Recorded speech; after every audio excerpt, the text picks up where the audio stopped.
At recent peace talks with Russia, Ukraine's delegation stressed their top priority was a meeting between the Ukrainian and Russian presidents, as well as a real ceasefire. More than 100 non-governmental organizations have sounded the alarm about mass starvation in Gaza. Chinese President Xi Jinping will meet with European Union leaders have met with Chinese President Xi Jinping and other top officials at a one-day summit in Beijing. They discuss climate cooperation and global conflicts, but most importantly, the massive trade deficit with China. Xi called on China and Europe to deepen cooperation and mutual trust to provide stability.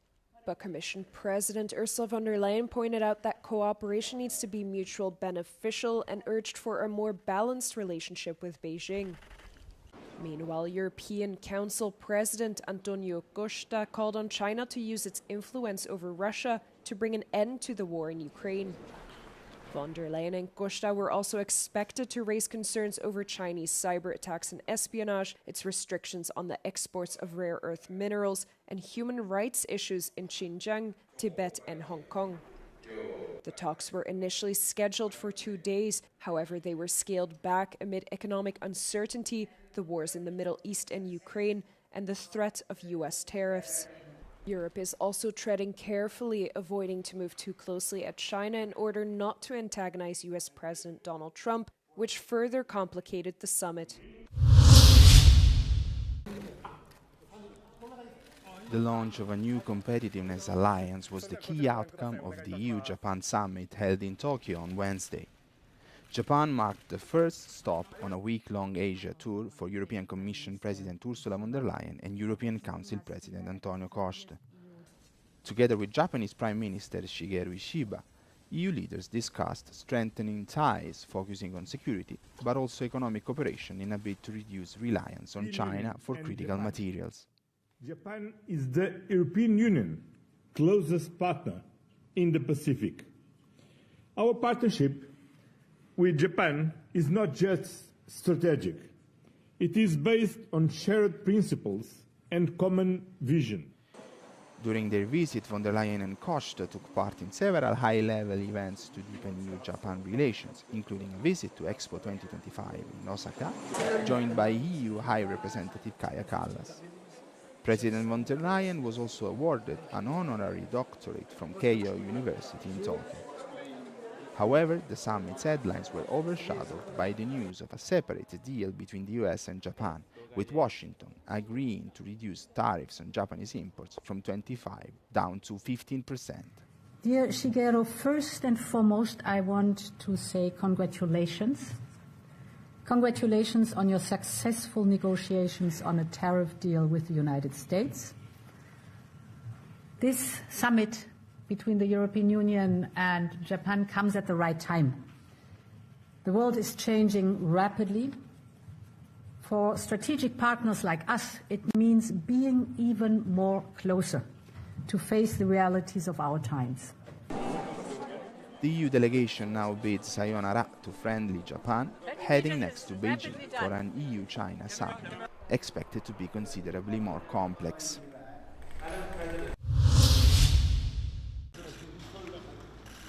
At their third round of recent peace talks with Russia, Ukraine's delegation stressed their top priority was a meeting between the Ukrainian and Russian presidents, as well as a real ceasefire. Ukrainian President Vladimir Zelensky has insisted that lower-level delegations like the ones at the talks in Istanbul don't have the political heft to stop the fighting. Ukraine keeps insisting on a full and unconditional ceasefire as the necessary basis for effective diplomacy. We are ready for a ceasefire now and to start substantive peace negotiations. And it is up to other side to accept this basic step towards peace. Russian President Vladimir Putin has previously spurned Zelensky's offers of a face-to-face meeting. Two previous rounds of peace talks in May and June led to a series of exchanges of prisoners of war and the bodies of fallen soldiers, but produced no other agreements.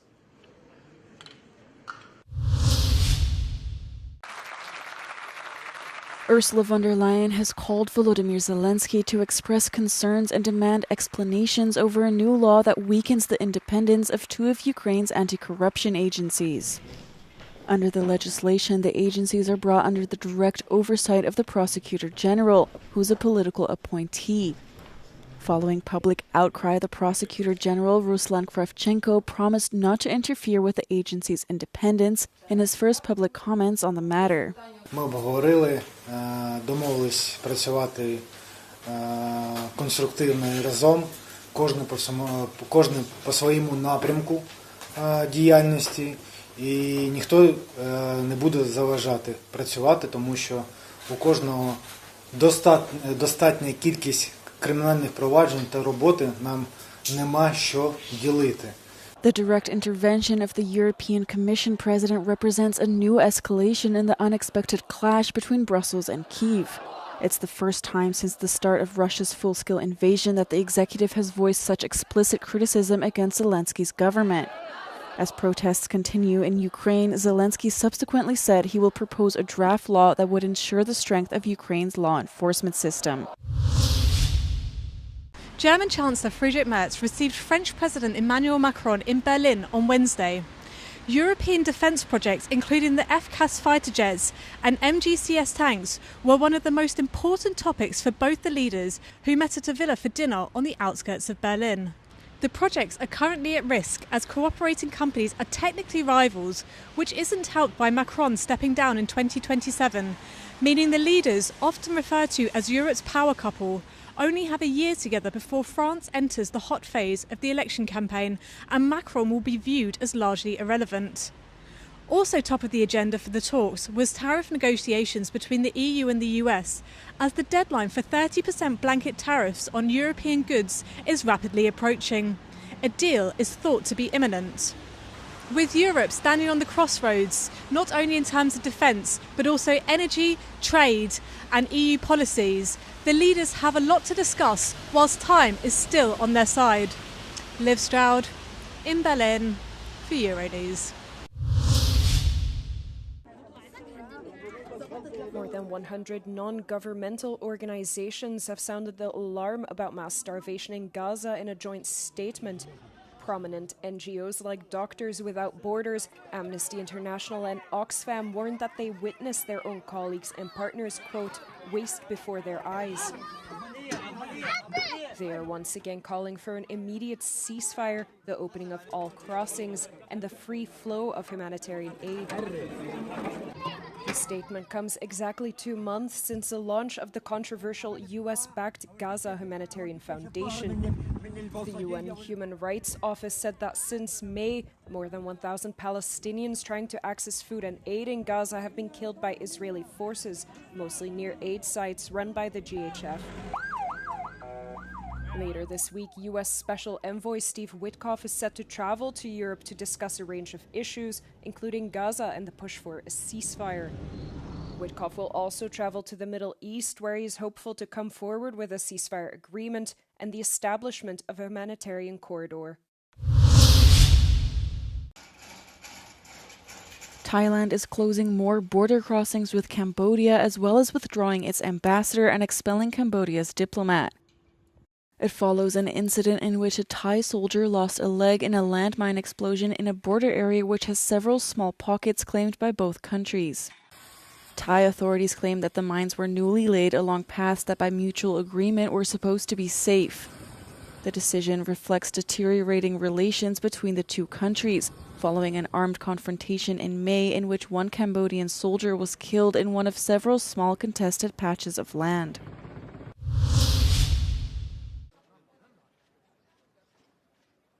EU Home Affairs Ministers meeting in Copenhagen on Tuesday have broadly endorsed the two recent controversial proposals by the European Commission designed to curb irregular migration into the bloc.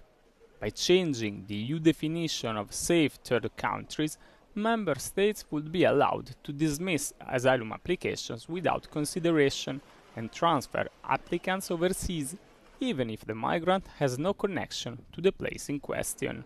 This could result in partnership with the non-EU countries similar to the UK's Rwanda deportation policy, that was ruled unlawful by the UK's Supreme Court. Previously considered taboo, many countries have now come around to the idea, according to the Danish Minister for Immigration. Well, I think we need to make sure that processing of asylum claim is not necessarily done within the European Union. I think that's the best way to break the business model of human smugglers. The other innovative idea would enable member states to transfer rejected asylum seekers to return hubs outside the EU, while completing the paperwork to get them returned to their countries of origin. The Commission's proposal lays the necessary legal groundwork to allow governments to strike arrangements with countries outside the bloc that might be willing to host migrants in return for financial incentives.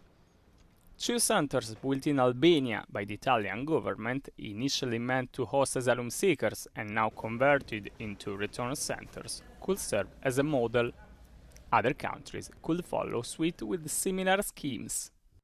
La France a des blocages constitutionnels, mais sur des centres de retour, nous n'en avons pas, et tout ce qui permettra de rendre plus efficaces les éloignements, j'y suis favorable. Migration is a priority for Denmark, which is currently chairing the EU, and many other countries seem to be on board with the proposals. France, Germany, Austria, Poland, and Czech Republic recently signed a common declaration to beef up migrant returns, strengthen external borders, and build partnerships with third countries. Vincenzo Genovese, Euronews, Brussels.